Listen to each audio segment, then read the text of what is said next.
자, 첫 번째 이슈, 치열해지는 빅테크 AI 에너지원 확보전이라는 내용으로 가져와 봤습니다. 오늘 반도체가 크게 밀리고는 있지만 여전히 큰 틀 안에서는 AI 열풍은 진행 중입니다. AI 데이터 센터 확대 등으로 전력 수요가 늘어나면서 빅테크 기업들의 원전 계약이 일어나고 있는데요. 멘토님, 이 아마존, MS에 이어서 이번에는 구글까지 SMR 기업과 계약을 맺었다라는 소식이 나왔습니다. 앞으로는 이런 움직임이 계속 나올 거라고 기대를 해봐야 될까요? 그렇죠. 아무래도 왜냐하면 지금 이 구글이 이제 SMR 기업하고 계약을 한 이유가 뭐겠어요, 결국엔? 전력입니다. 우리가 그 전에 이제 구리 가격이 굉장히 급등하기도 했고, 그 다음에 이제 미국의 노후 전력망을 이제 교체 시점이라고 해서 이제 전선 관련주, 전력 관련주들이 굉장히 이제 좀 시장에서 이슈를 받았는데, 결국엔 AI 데이터 센터가 일반 데이터 센터에 비해서 이 용량이 20배 넘게 필요하거든요. 그러니까 전선 갖고는 부족한 거예요. 기존에 있던 전력 갖고는 안 되니까, 그러면 이거 더 큰 어떤 에너지를 좀 낼 수 있는 더 큰 연료 탱크가 필요하다라고 판단을 했고, 거기다가 지금 이제 시대에 역행하는 석화력해서 뭐 화석 연료를 쓸 수 없는 시점이잖아요. 그렇기 때문에 결국에는 원전으로 다시 탈원전을 폐기하고 다시 원전으로 돌아가는데, 원전이 짓는데 정말 오래 걸립니다. 그리고 돈도 굉장히 많이 들죠. 원전 기업이 우리나라가 굉장히 경쟁력을 갖춘 게 그렇게 오래 걸리는데도 우리나라 사람 특징 뭐예요? 빨리빨리. 요것 때문에 외국에서 굉장히 선호해요. 어떤 건설이나 무언가를 짓는 데 있어서 굉장히 시간적으로 굉장히 빠르기 때문에 경쟁력을 갖췄는데, 이 원전이 너무 크고 오래 걸리니 소형 원전인 SMR을 이제 여기에 이렇게 집중을 하는 겁니다. SMR 같은 경우에는요, 우리가 그렇게 쉽게 생각하면 돼요. 집을 만들 때 어떻게 해요? 뭐 벽돌 나르고 시멘트 나르고 해서 이제 이 대지를 다져서 막 수도 씻어 막 이렇게 굉장히 많잖아요. 그런데 SMR 같은 경우에는 공장에서 다 만들어 옵니다. 오. 뭐 예를 들어 집을 만들어 온다. 네. 뭐가 제일 먼저 필요할까요? 집을 만든다. 만들 때? 글쎄요, 벽돌? 뭐 아래 주춧돌이든 뭔가 이게 이런 게 필요하겠죠. 뭐 네. 기둥 이런 거. 보통은 와서 만드는데 얘네들은 다 만들어 와서 조립만 해요.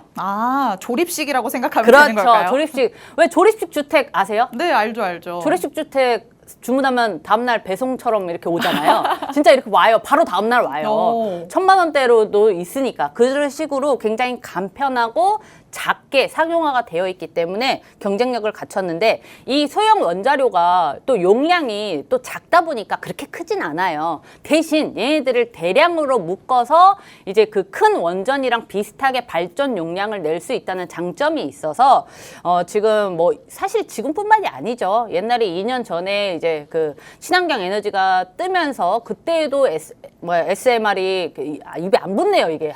소형 원자로가 이제 이렇게 인기가 있었었는데 지금 다시 또 이제 각광을 받고 있는 겁니다. 아까도 말씀드렸다시피 처음에 시장이 조정을 받기 시작하면요, 그동안 실적이 안 좋았던 기업에 관심이 쏠려요. 첫 번째로. 거기다가 그 기전이 그 정도까지 태양이나 풍력이나 어떤 이런 친환경 에너지들이 그동안 실적을 많이 못 냈단 말이에요. 한창 냈었지. 수주는 받았죠. 근데 그 수주가 이제 결과로 내 성적표로 나오기까지는 시간이 조금 걸립니다. 그래서 그 사이클이 돌아왔다고 생각을 하시면 편해요. 그래서 어쨌든 지금 이 SMR 같은 경우가 이제 다시 시장에서 조금 불이 붙는데, 근데 그렇다고 해서 그 우리 시장에서도 지금 원전 관련주 가나요? 시장 이기는 종목은 없습니다. 없어요. 시장이 굉장히 약세이기 때문에 갈 수 있는 종목들도 못 간다고 보시면 되고, 이럴 때 어떻게 해요? 일단 지켜보죠. 이 하락장이 내일도 지속돼? 그러면 내일 주서야지 하는 마음으로 일단은 지켜보는 입장을 취하셔야 됩니다. 지금 오늘 조정이네? 좀 싸졌는데 바로 살까? 이거는 저는 이제 비추천드려요. 왜냐면 일단 다음 주에 또 빅테크 기업들의 실적 발표가 있어요, 미국에서. 그래서 그때를 좀 대비해서 이번 주 이렇게 조금 보시다가 이제 조금 오를다 싶을 때 이제 그때에 진입하셔도 늦지 않습니다. 네, 지금이 뭐 주워 담기에는 적절한 시기는 아니다라고 말씀을 해주십니다. AI 열풍이 불면서 원전을 통해 전력을 확보하고자 하는 움직임이 나타나고는 있지만 결국에는 시장을 이기는 종목은 없다고도 말씀을 해주셨는데요. 그럼에도 우리가 어떤 종목을 눈여겨보고 있으면 좋을지 이 부분에 관심이 쏠릴 것 같습니다. 자, 멘토님 그렇다면 지켜보기는 하지만 어떤 종목들을 조금 관심 종목으로 담아두고 보는 게 좋을까요? 저는 그 제2의 하나 에어로스페이스처럼 네. 약간 그 에너지 기업 중에서 좀 이제 그 대장으로 설 만한 기업을 네. 두산 에너빌리티를 좀 오. 꼽고 있습니다. 지금 어떻게 보면 방산이 그 전까지는 대장이 딱히 없었어요. 그러다가 하나 에어로스페이스가 지금은 대장이 됐죠. 그럼 지금 에너지 기업 중에 대장이 누군가요? 애매해요.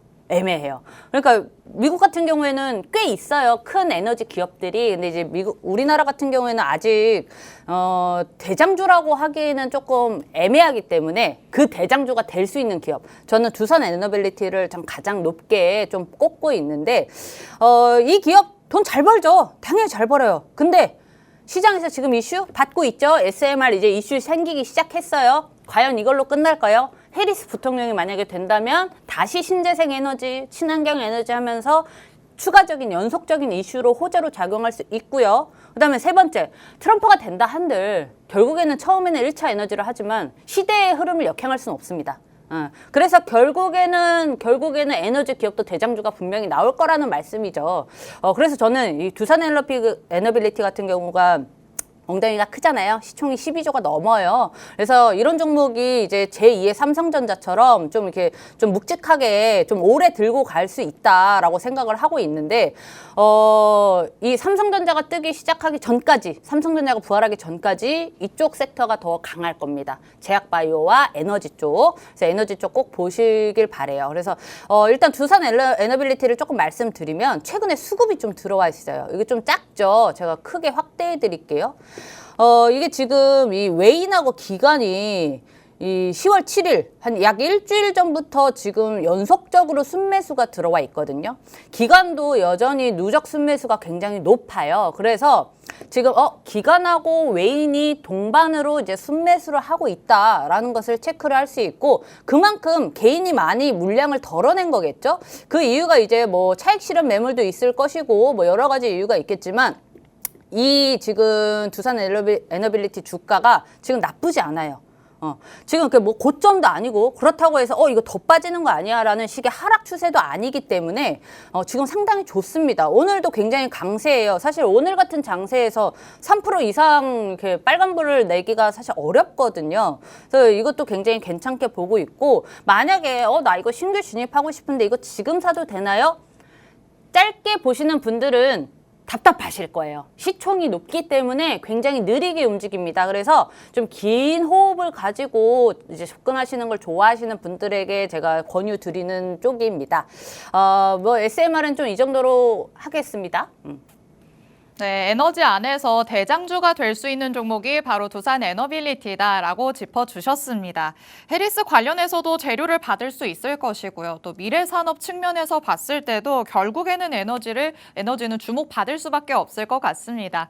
이런 상황 안에서 외인과 기관의 지속적인 순매수가 나타나고 있기 때문에 두산 에너빌리티 주목을 해보시면 좋지 않을까 싶습니다.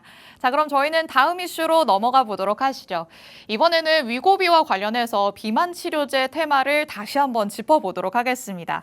위고비의 주문 접수가 어제부터 시작이 됐죠. 초반에는 관련주들에게서 매물 출회가 잠깐 나오기는 했었는데 서버가 다운이 됐다, 대란 조짐이 나타난다, 이런 소식들이 전해져 오면서 관련주들의 주가 다시 오르는 모습을 보였습니다. 자, 멘토님, 본격적으로 출시가 되면 팔아야지라고 생각하신 분들도 많으실 것 같은데 계속 가져가는 전략도 괜찮을까요? 괜찮죠. 오. 괜찮아요. 이게 왜냐면 위고비 이슈라고 딱 위고비에만 한정해서 생각을 하실 필요가 없습니다. 위고비가 시작이에요. 왜냐면 많은 분들이 그렇게 생각하셨을 거예요. 아, 이거 세론 현상 나온다. 이게 재료 이제 소멸이다. 이제 호재성 소멸이다. 뭐 요런 식의 생각을 많이 하셨을 텐데, 물론 저도 조금 긴장 갖고 보세요. 만약에 그날 딱 출시하는 15일 날 급락세가 난다? 그때 던지세요. 라고 저도 말씀 많이 드렸어요. 근데 그게 아니라면 일단 들고 가보세요라고 저는 좀 더 긍정적인 전망이었거든요. 그 이유가 왜냐면 일단 위고비가 우리나라 출시 전부터 외국에서 빵 터졌어요. 이미 1분기에서 막 무슨 조 단위의 뭐 매출 전망 막 이런 게 굉장히 좋은 긍정적인 호재가 많이 터진 상황에서 우리나라 딱 출시하자마자 1시간 만에 서버 다운됐죠. 그런 상황이에요. 그런데 지금 왜 위고비가 끝이 아니냐면 위고비가 지금 시작인데 그 반대편에 있는 경쟁사가 누구예요? 일리아 릴리가 있죠. 모르시는 분들을 위해서 짧게 설명하면 위고비는 덴마크 거고 그다음에 이 경쟁사로 미국의 그 비만 치료제가 있어요. 근데 미국의 비만 치료제가 이제 젯바운드가 마운자로라고 있는데 얘가 원래 출시 날짜가 있었는데 위고비가 너무 흥행을 하니까 땡길 전망이 굉장히 좀 강하게 좀 점쳐지고 있습니다. 그래서 좀 경쟁력이 이제 좀 있는 왜냐하면 위고비보다 더 업그레이드 된다는 얘기가 많아요. 이 펩트론이라는 회사랑 같이 이렇게 기술 계약을 체결을 하면서 예를 들어 위고비가 일주일에 한 번씩, 저 자세하게 모릅니다. 예를 드는 거예요. 일주일에 한 번씩 맞아야 효과가 있다라는 게 있다면 이 젯바운드, 마운자로 같은 경우에는 한 달에 한 번만 맞아도 되거든요. 그게 바로 펩트론의 기술 계약을 같이 한 이제 또 새로운 비만 치료제입니다. 만약에 내가 위고비 나오자마자 나는 신청을 했어. 그래서 올해 뭐 이번 달 말에 나는 그걸 맞을 수 있어. 근데 한 몇 달 뒤에 마운자로가 나왔네. 근데 그거는 매주 안 맞아도 된다네. 한 달에 한 번만 맞아도 된다네. 오, 나는 이거 맞지. 대부분 그러지 않겠어요? 맞으실 의향이 있으실까요? 아, 저 맞고 싶어요.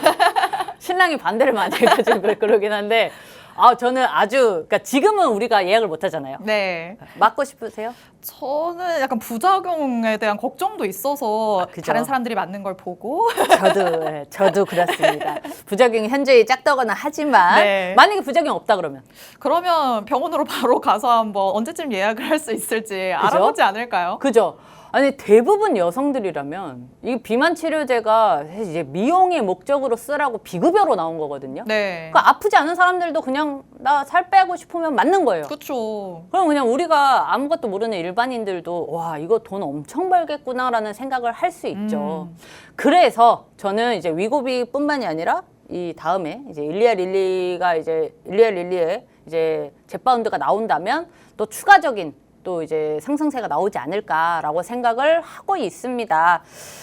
그렇습니다. 예.